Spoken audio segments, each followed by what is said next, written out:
Cancer, diabetes, obesity, hypertension, and asthma are all examples of non-communicable diseases, and sadly, these diseases are the leading cause of death globally.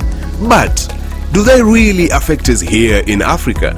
And are Africans really living with these diseases?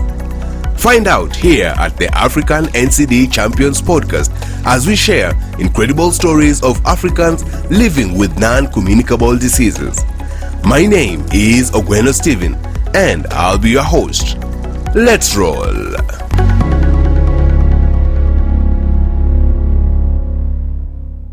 Very true. So those 40 minutes, I prolonged it to 90 minutes. And I didn't go far, just hang out. You don't want to get the results. You know? And I come back and she looks at me and she addresses me and she says, Mr. Libamira, your blood samples tells us you are very healthy. You are tired, you need to rest. That I agree with you. Why? My job or my business made me travel a lot in the country, and I would spend a maximum of 1 weekend a month in Nairobi. So I knew, yes, I am tired. So fast forward. So I look at that clean bill of health. This guy can't have cancer. I'm taken to the same ENT place. They do a biopsy under what they call, again in a layman's language, local anesthesia. So they want to remove that piece of meat of the tumor from here. Up to then, that was the most painful experience I'd ever had in my life. Okay, we're speaking about safely for 13 years ago. And the doctor finishes and he tells me, you are my bravest patient. And I got on with him. Because that was painful. And I told him, Daktari, please stop flattering. And he tells me, I'm serious. Then my percentage of belief increased. Goes up. Maybe to about 30%, maybe 40%. So gives me the request for to take it to the lab test. I take the lab test and you have to wait for a week. And I'm still waiting take it from me that time.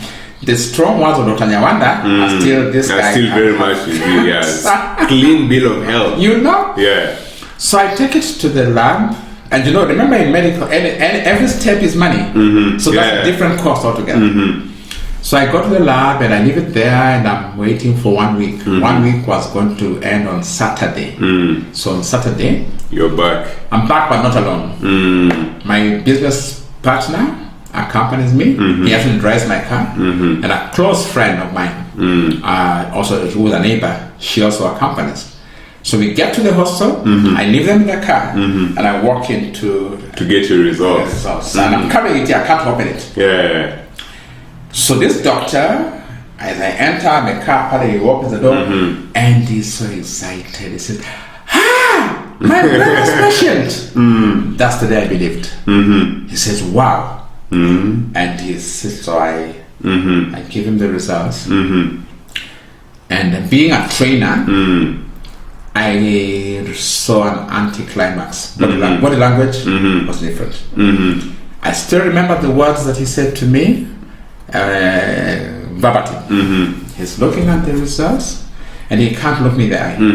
And he tells me these words, Mr. Libamira, I have some not good news for you, and I have some bad news. Tell me, Steve. Those words. That's a calculated statement in the first place. You're waiting to be told this cancer or not cancer. Then he tells you I have some. So I think maybe you're preparing me with the first statement, I have not good news for you. And then bad news. And then I say, okay. Then he gives me a word, a term that I've never gone to Google up to date. Something carcinoma. Write in a piece of paper. Go and Google this. I will put it in my wallet. I said, I'm not going to Google.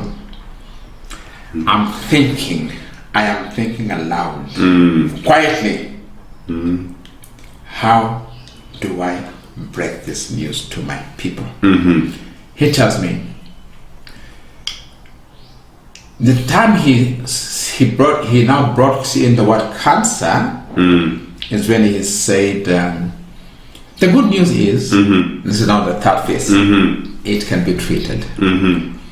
But my thoughts, I'm still calculating, and inside me, I am praying. I'm a very reasonably, let me say, I'm a reasonably very committed Christian. So I start praying. I'm talking to him, but I'm praying. And I pray these words, God, you said, do not owe any man anything except the gift of love. And I began now thinking, I owe Ogweno 200,000. I owe Michael, Lucy so much. Lord, don't take me before I finish paying. That was not my prayer. Yeah. Then he tells me, when we treat cancer, we don't treat the patient. We treat the family. And I'm like, he now tells me the first person you should tell is your wife. Now, I had suffered a challenge. Challenges were multi, they were following each other. I had just lost some business, courtesy of the post-election violence. The amount of money I lost then in the business, which was borrowed money. Recently, I spoke to a banker and I told him how much money was that today. And he tells me by today, what you lost is about 200 million. Wow. Yeah, that's a lot of money. Then, I'm also a family, if you like, therapist. So I would be helping people a lot on matters of relationships, marriage, and so on. And I was respected across the board. Now that time, having gone through one of the happiest, if you like, marriage, maybe in Kenya, 20 years then. Then the mother of my children, I'll call her the mother of my children today, she walked out after 20 years. And then you have got this health challenge. You talk about business down, So family down, health down now. Wow. Then he tells me, tell your parents last. Thank God I went to school and I spoke Swahili. There's a Swahili statement that goes, uchungu wa mwana aujuaye ni mzazi. Say it in English. Yeah, that's the pain of a mother, the pain of a child. Whoever knows is the mother or the parent. Yeah, mzazi. So I thought, yes, I can't tell my parents who are already advanced in age. This year my mom turns 88, and that's 13 years ago. You can imagine how old she already was. Yeah, 75. But I come from a large family, and by then, except for one person who had passed away, we were remaining 12 of us. So I picked my phone and I SMS them. And I tell them, a tumor has been found in my nasal strip, and it is malignant. I did that intentionally. But then I knew that it would be a challenge for them to understand what malignant is. And I put in bracket, it is cancerous. And I can't forget, 3 weeks, not a single of my siblings spoke to me.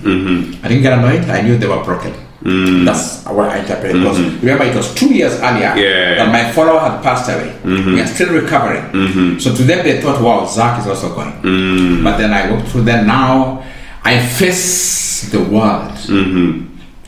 I don't hide. I tell them, this is my story.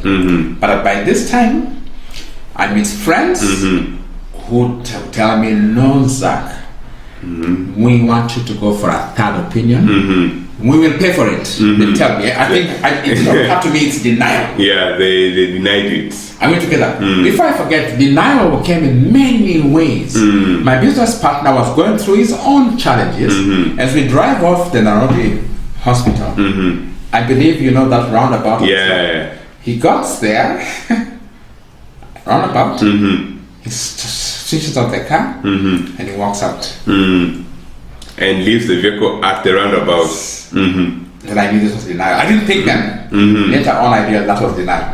So the lady historical. She says, let's take this report to church. And pastor has to pray for this. We are not going to believe this report. You know, the faith-based there. Then at that time, another gentleman had called me to go see him, and somebody else said they are not trying to help me.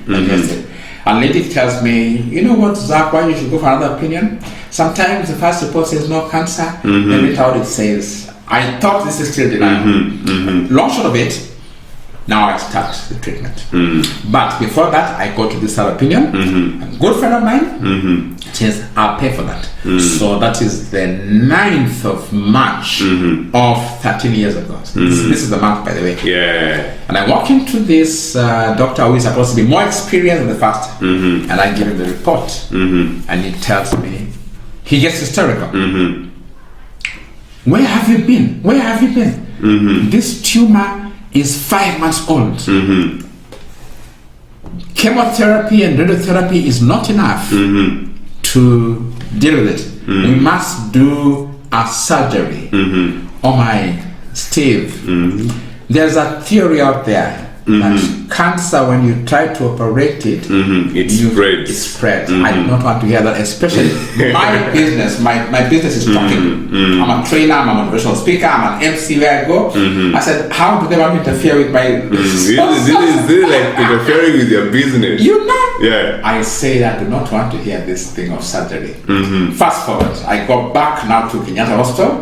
I meet this lady who was my neighbor, takes me to another group of doctors, and I meet this guy. Suddenly he knows me, thank God.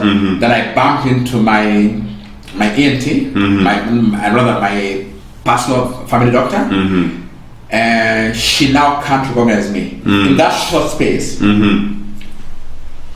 I had lost so much weight, close to 30 kilograms. You look different now. She couldn't recognize me, and then she said, she saw my smile, said, this is Zach. And these 3 doctors, surgeons as well, they look at the report, they say, no surgery. Oh, Steve, I'll be frank with you. I think my healing began there. You're in a roller coaster now. Yes. I think my healing began. I said, anything else I'll go for. Okay? Yeah, that's no surgery. Now to recommend chemotherapy, radiotherapy, blah. So long short of it, I was put on 33 sessions of radiotherapy. And then the standard 6 chemotherapy. It was a journey. I'll say it in advance, you'll give me a chance to explain to you how the journey was. In that journey, I say to them, I would not wish my worst enemy to go through even 5% of what I went through. Today, without mentioning terrorist groups, I would not even wish any terrorist to go through what I went through. No. And it was an experience, I don't know how hell looks.